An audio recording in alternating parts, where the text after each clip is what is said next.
Problem 1701 here, and today we're going to talk about Doctor Who in 2022. Because I do think 2022 could be a great year for Doctor Who. Looking at Modern Who, we have 3 specials coming next year, which will wrap up Chris Chibnall's run as showrunner and Jodie Whittaker's run as the Doctor. Now, I do wish we had a whole series coming, not necessarily of them, but just a whole series coming. But, you know, I've kind of gotten used to the fact we don't get a series of Doctor Who every year, because it's been like that for a while now. But I am looking forward to seeing these specials. I don't think the events of Flux are going to wrap up with Flux. I think they're going to carry over into her specials and to be part of her final arc when her arc wraps up at the end of 2022 or in the fall of 2022. I'm really tired. So that's something to be excited about and see how that's going to turn out. I've enjoyed Flux so far, being halfway through it so far. I've liked it more so than I was concerned I was going to. It's been pretty good. Jodie actually feels like she's kind of growing into the role, even if I do hate the fact her Doctor always kind of seems to be on the back foot, which is really frustrating. I much prefer a Doctor who's in control, like Hartnell or Troughton or Baker or something like that. And then moving into Classic Who, some things to be excited for. We have some animations coming next year. Now, we don't know how many. I think a lot of us are hoping for 3, because we're just kind of at that point we feel kind of spoiled now. We want 3 a year. Whether or not we'll get that, I don't know. The only one I'm pretty sure of is Abominable Snowmen. That seems to be kind of the worst kept secret, is that Abominable Snowmen is coming, and I believe that one's being done by BBC Studios, which is their A-team, the same team that did Evil of the Daleks. Evil of the Daleks is fantastic. And Abominable Snowmen does have a good reputation, so I'm glad they're kind of tackling an A-level story. I'm glad to have them working on it. I think it'll come out toward the end of the year, because they did have like 18 months to work on Evil of the Daleks, so I'm sure they'll be given a fair amount of time to work on Abominable Snowmen. So I don't think it'll come out until around November or December next year. Now, I do think we're going to get some announcements Tuesday, since it is November 23rd, Doctor Who's 58th birthday. We may get some like air dates of the Jodie Whittaker specials coming next year. Like we might get the air date of the first one, which might be around New Year's or something. We'll probably get some more information about Flux. But the big announcement at Classic Who was that I fully expect to get is a teaser for Abominable Snowmen. I think the pre-orders will go up for that. Because that's what they did last year. I know they did some teasers on last year on Doctor Who's birthday. So I fully expect on the 23rd we will get a couple of announcements. And the one I expect the most, Classic Who related, is a teaser for Abominable Snowmen. And hopefully some pre-orders will go up for it. I know we won't get the artwork for anything, and I know they won't give us the release date, but just something to officially confirm it's coming will be nice. Give us something to chat about. So I'm looking forward to that. Now, of course, I do think we may get an Underwater Menace special edition. That's, again, nothing remotely really heard about it. It's more just the fans talking. But I think if you do an Underwater Menace special edition, this is a great opportunity for the team that did the Web of Fear 3D work for Web of Fear Episode 3. I think this is a great chance to give them a chance to practice more, because a lot of people were a little not too thrilled, basically. Well, they weren't thrilled with Web of Fear Episode 3, let's just be honest. A lot of people found it disappointing. And before they take this kind of technology and start working on stuff like Crusade and Marco Polo, I think they should take a little more time to practice, because Marco Polo and Crusade, and if they choose to go the 3D route with Dalek's Master Plan, those are really big A-list stories. They really need to be done well, and we really want them to kind of have that technique perfected a bit. So I think you take a story like Underwater Menace, which, much like Galaxy 4, is a very B-list story. You know, it's not one people are just chomping at the bit for. They're just like, all right. You know, when Galaxy 4 was announced, it wasn't everybody was like, oh my goodness, they're doing Galaxy 4. It was more, oh my goodness, they're finally doing another Hartnell. So, for Underwater Menace, I don't think you'd see a lot of people just sitting there going, hey, they're doing Underwater Menace. But for a lot of us, we'd be like, well, at least we'll have a complete Underwater Menace. You know, we can put it on the shelf. It's better than that crappy DVD Recon. Like, I don't own the DVD of it because I just heard the Recon for Underwater Menace is crappy. So I would love for them to animate episodes 1 and 4 with the 3D. So then we still have the existing episodes 2 and 3, and we would have an animated version 1 and 4. We could watch the whole story. And it would give the team a chance to practice and refine their technique and make some improvements.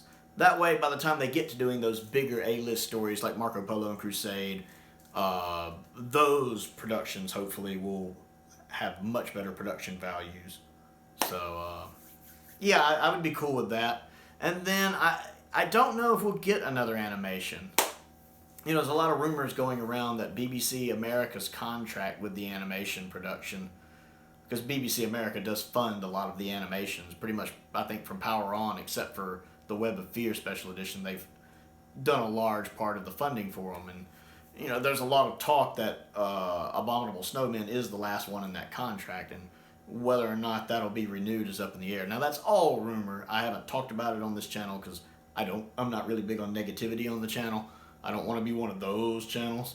So I haven't really spoken about it since I haven't heard enough of it to make me valid, to make me be honestly concerned. I haven't heard enough for it to be valid to me. It's something I'll worry about when I hear it from sources that I trust more instead of just being a couple people mentioning it on forums. So we'll see. Now I know I did actually have another YouTuber I watch who also said something about hearing that that's a possibility their contract expires with Abominable Snowmen, and I trust him. So I do think it's very possible that that is the last one in the contract. But I'm not going to worry about whether that contract will be renewed until I actually hear whether or not it will be renewed. Now, if they do another story, I think it'll be the B team that gets it, which is Big Finish Creative, the same people who did Fury from the Deep and Galaxy 4. Which, in their defense, I like their animation in Galaxy 4 much better than Fury from the Deeps, because while being similar, it does the movements in it are more fluid, and the tone of it matches Galaxy 4 pretty well. So I don't really have a lot of issues with it. I would be fine with them doing some of these other B stories. And the two people seem to be bouncing between, because I haven't seen a lot of Hartnell stuff, but the two I hear come up a lot are the Savages and the Celestial Toymaker. These seem to be the big two. It'd be one of these. The one I hear the most is the Savages, which I know is Steven's final story, and sounds like it, much like Galaxy 4, it would be very easy to do. So that's, I guess, the one that would be in first place for that would be, if they were doing another First Doctor story, would be the Savages. And then I also hear the Celestial Toymaker, which I've actually read the Target novelization of back in the 90s, and I really enjoyed. And yeah, I know there's that one line that's a little problematic. They would have to, redub or just cut. But other than that, I'd be cool with Celestial Toymaker. One, because I really love Michael Goff. And two, because I think there's so much you can do with that type of story if you really just let the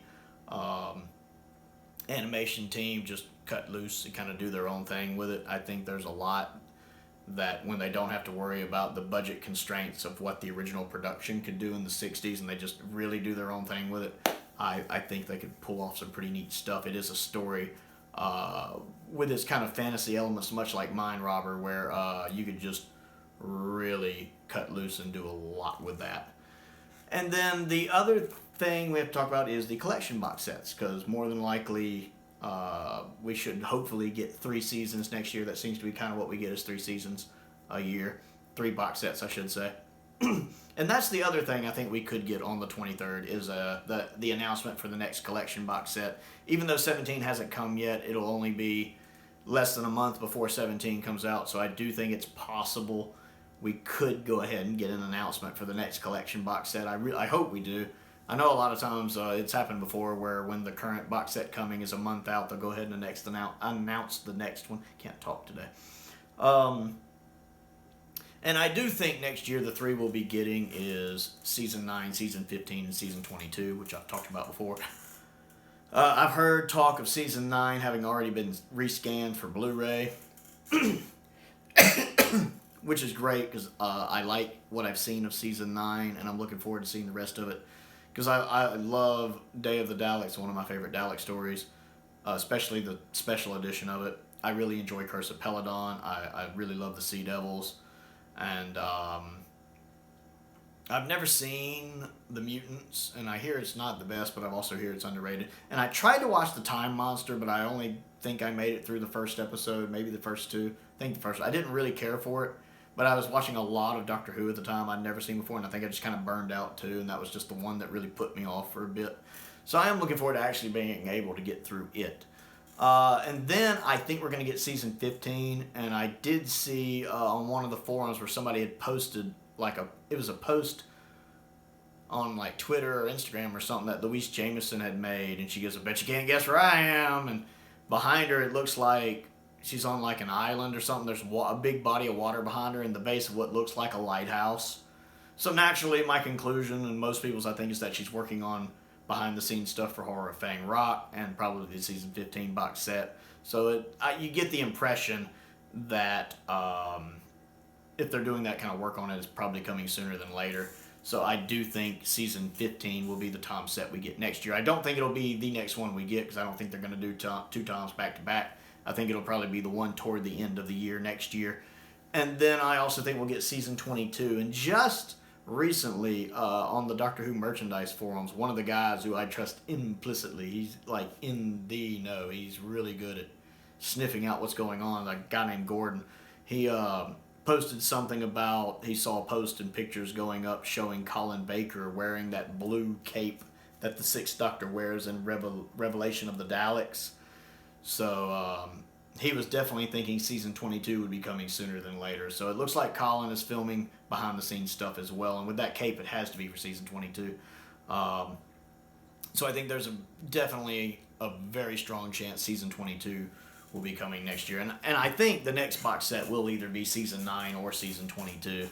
I figure probably if I had to guess, I would say season 9, then 22, and then 15.